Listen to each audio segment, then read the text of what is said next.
Okay, everybody, I'm back, and I'm going to take a moment and do a couple of problems from the text.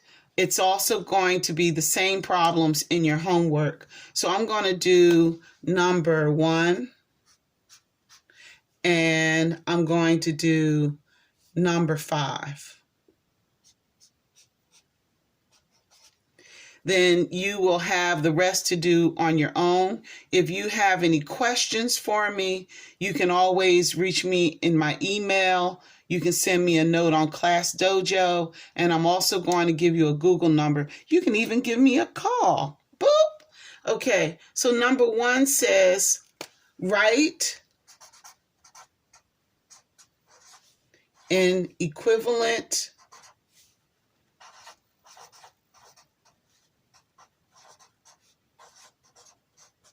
fraction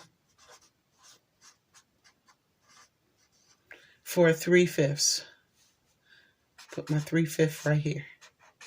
Okay, so we need to try to write an equivalent fraction for 3/5, and we're going to use the area model. So here I'll do my first model here, and we have to cut it up into how many parts? That's right, 5.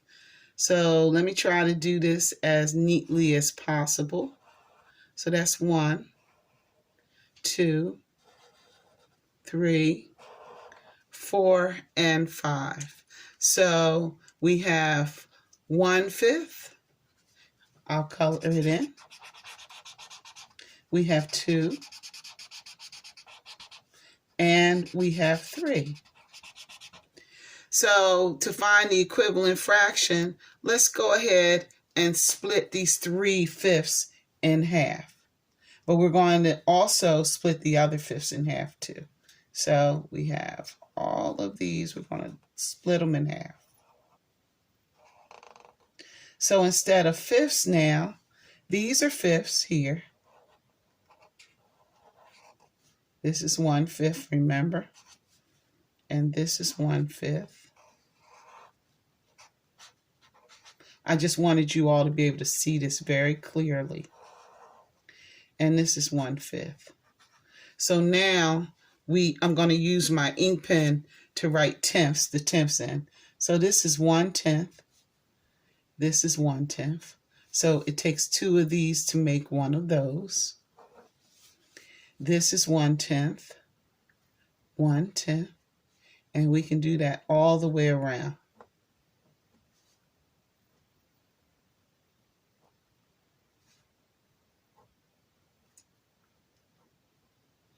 Okay, fantastic.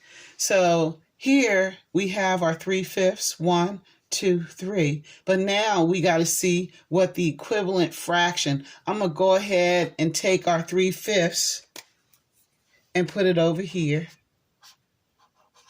And we want to find the equivalent fraction. So we know our denominator is 10. So now we have 1, 2, 3, 4, 5, 6.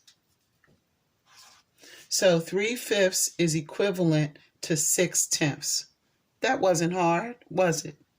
Okay, so I'm going to draw my line under here. I estimated. Now let's do number 5. Number 5 wants us to draw an area model or use fraction strips. Y'all remember those fraction strips? And I'm going to tell you where you can get some virtual fraction strips if you want to remember those from school. Yeah? Let me see, what else do I have in here? I have all of them. Here's thirds. So we'll take those out, but we're going to use the area model today.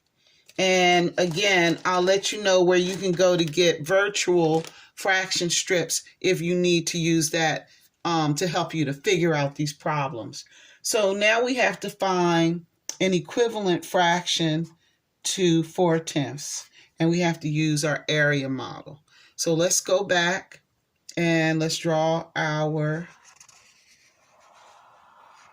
circle. And we're just going to go ahead and divide it up into tenths.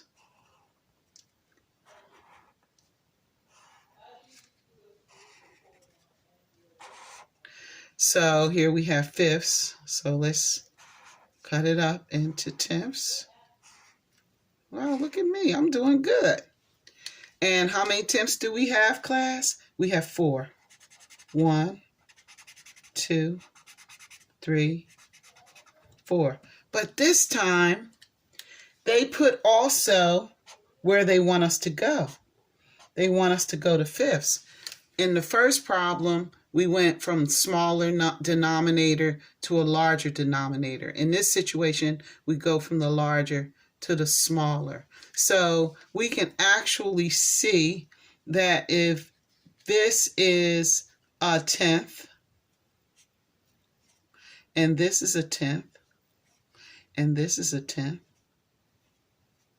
and this is a tenth, hopefully y'all can see that. This is 1/5, and this is 1/5. So 1/5, and this is 1/5. So 1/5 plus another fifth, 2/5, is also equal to 4/10. So that's 2/5. We use the area model. We went from a smaller to a larger. We went from larger to a smaller denominator. We shaded in. We just worked it out. If you have challenges, keep trying. Don't give up. This is not difficult. It just needs you to focus and practice. If you have any questions, remember, you can email me or you can send me a message. I'll even give you a number so that you can call me. But I want you to do your best, get your homework done, and I'll see you tomorrow when we do science. Bye-bye.